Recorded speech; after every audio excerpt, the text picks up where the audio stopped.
2024-25లో revenue లోటు 9420 కోట్లు, 2025-26లో 9235 crores. నిన్న బట్టి విక్రమార్క గారు చెప్పినట్టు విన్నాను నేను. పైసలు లేవు, ఏమి చేయలేము, దివాలా తీసినాము అని చెప్తా ఉన్నారు. ఇంకా ఒక డైలాగ్ కొడతా ఉంటారు ముఖ్యమంత్రి గారు ఎప్పుడు, తొక్కుకుంటూ వచ్చినా. తొక్కినావు, తెలంగాణని పాతాలని తొక్కేసినావు, ఆల్రెడీ నువ్వు ఆర్థిక వ్యవస్థను తొక్కేసినావు. నువ్వు వచ్చిన తర్వాత చిదిమేశావు. కరోనా కాలంలో కంటే కూడా ఇప్పుడు కాంగ్రెస్ కాలంలోనే ఇంకా డేంజరస్ ట్రెండ్స్ ఉన్నాయి. ఇప్పుడు ఆర్థిక పరంగా చూసినట్టయితే కరోనా కంటే కూడా కాంగ్రెస్ డేంజర్ అనేది వాళ్ళ ప్రజలకు అర్థమైంది. స్వయం పాలనలో తెలంగాణ స్వయం పోషకంగా ఎదిగింది. 84% స్టేట్ ఓన్ ట్యాక్స్ రెవెన్యూస్తో highest SOTR in the country Telangana. కేంద్రం దిక్కులు చూసే అవసరం లేకుండా తీర్చిదిద్దారు కేసీఆర్. తెలంగాణ స్వయం పోషక రాష్ట్రంగా తన కాళ్ళ మీద, మేము సెల్ఫ్ డబ్బాలు కొట్టుకోలేదు, సెల్ఫ్ రిలయంట్గా ఎదిగాం. సెల్ఫ్ డబ్బాలు కొట్టుకోకుండా సెల్ఫ్ రిలయంట్గా తెలంగాణ ఉండాలని ప్రయత్నం చేశాం. అందుకే దేశంలో హైయెస్ట్ ఎస్ఓటిఆర్ తెలంగాణ. ఇవాళ చూస్తే మరి ఒకటిగా నేను చెప్పమంటే లెక్కలు చాలా ఉన్నాయి. 23-24 నాటికి ఎస్ఓటిఆర్లో మరి దేశంలో నెంబర్ 1 తెలంగాణ. 10 ఏళ్ళు టాప్ స్టేట్ ఆర్థిక పరంగా చూసినట్టయితే. మరి ఇప్పుడు గత 2.5 ఏళ్ళు కాంగ్రెస్ ఏళ్ళలో ఏం జరిగింది? 2023లో ఎస్ఓటిఆర్ 1,11,798. నెక్స్ట్ ఇయర్ పెరగాలి జనరల్గా అయితే.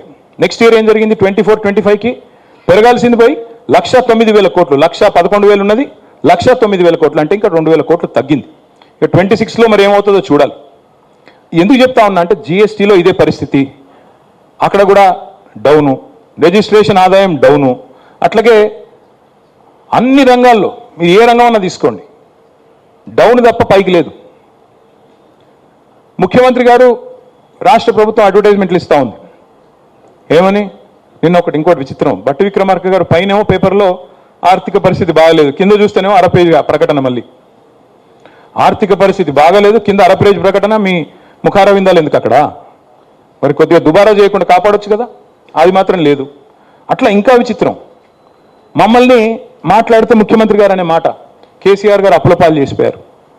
పార్లమెంట్ సాక్షిగా కేంద్ర ప్రభుత్వం ఆర్బీఐ చెప్పింది కదా, ఇంకా సిగ్గు లేకుండా ఎన్ని రోజులు అబద్ధాలు చెప్తారు? ఒక మంత్రి గారేమో 6 లక్షల కోట్ల అప్పు అంటాడు, ఇంకొక ఆయన 8 లక్షల కోట్ల అప్పు అంటాడు, ఇంకొక ఆయన 10 లక్షల కోట్ల అప్పు అంటాడు. వాళ్ళ నోరికి ఎంత వస్తే అంత మొక్కాల. మంత్రులు, క్యాబినెట్లో ఉండే మంత్రులకే సయోధ్య లేదు, శృతి లేదు. ఒక ఆయన 60,000 ఉద్యోగాలు ఇచ్చామంటారు ముఖ్యమంత్రి గారు, 70,000 ఉద్యోగాలు ఇచ్చామని పొన్నం ప్రభాకర్ గారు అంటారు, 80,000 ఉద్యోగాలు ఇచ్చామని శ్రీధర్ బాబు గారు చెప్తారు, లేదు 1,00,000 ఉద్యోగాలు ఇచ్చామని చెప్పి మహేష్ కుమార్ గౌడ్ గారు చెప్తున్నారు. వాళ్ళ ప్రభుత్వానికి పార్టీకి శృతి లేదు, లయ లేదు. క్యాబినెట్లో ఉండే సహచరుల మధ్యన కూడా ఇవాళ కనీసం సయోధ్య లేదు. ఇది వాస్తవం. అది అప్పుల విషయంలో అంతే అబద్ధాలు, ఉద్యోగాల విషయంలో అంతే అబద్ధాలు. కానీ ఒకటి మాత్రం దివ్యంగా చేస్తున్నారు. మేము మొత్తం 10 ఏళ్లలో 9.5 ఏళ్లలో చేసిన అప్పు 2.8 lakh crores, 2,80,000 కోట్లు. ఇది నా లెక్క కాదు, ఆర్బీఐ లెక్క, కేంద్ర ప్రభుత్వం పార్లమెంట్లో చెప్పిన లెక్క. తెలంగాణ రాష్ట్రం ఏర్పడ్డ నాడు 72,000 కోట్ల అప్పుతో మన ప్రయాణం ప్రారంభమైంది. వారసత్వంగా మాకు సంక్రమించింది 72,000 కోట్ల అప్పు. మేము దిగిపోయేనాడు 3,50,000 కోట్ల అప్పు. అంటే మేము చేసింది మధ్యలో పాత అప్పులు కట్టంగా, కొత్త అప్పులు తేంగా, నికరంగా చూస్తే మేము చేసింది 2,80,000 కోట్ల అప్పు. 9.5 ఏళ్లలో మేము చేసింది సంవత్సరానికి 30-35 కోట్ల చొప్పున. మా అప్పు 2,80,000 కోట్లు. మరి ఏం చేసాము అప్పు చేసి?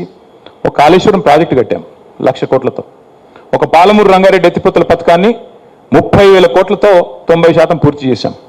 సీతారామ ప్రాజెక్టు 80% పూర్తి చేశాం. అట్లాగే 73,000 కోట్లు రైతుల ఖాతాల్లో వేశాం. జిల్లాకు ఒక మెడికల్ కాలేజీ పెట్టాం. అస్తవ్యస్తంగా ఉన్న కరెంటు సరఫరాని దివ్యంగా చేసి, మా మిర్యాలగూడ మాజీ ఎమ్మెల్యే భాస్కర్ గారు ఇక్కడే ఉన్నారు, దామెరచెర్లలో భారతదేశంలోనే అతిపెద్దదైన అల్ట్రా మెగా పవర్ ప్రాజెక్టు 35,000 కోట్ల రూపాయలతో కట్టాం. ఏం చేశారు కేసీఆర్ అప్పు చేసి అంటే 15 లక్షల మంది ఆడపిల్లల పెళ్లిళ్ళు చేశారు, కళ్యాణ లక్ష్మి షాదీ ముబారక్ ఇచ్చి. 15 లక్షల మంది పిల్లలకి కేసీఆర్ కిట్లు ఇచ్చారు, 1000 గురుకుల పాఠశాలలు పెట్టారు, ప్రతి జిల్లాలో కలెక్టరేట్ కట్టారు, ప్రతి జిల్లాలో ఎస్పీ ఆఫీస్ కట్టారు, కొత్త జిల్లాలు, కొత్త మండలాలు, కొత్త రెవెన్యూ డివిజన్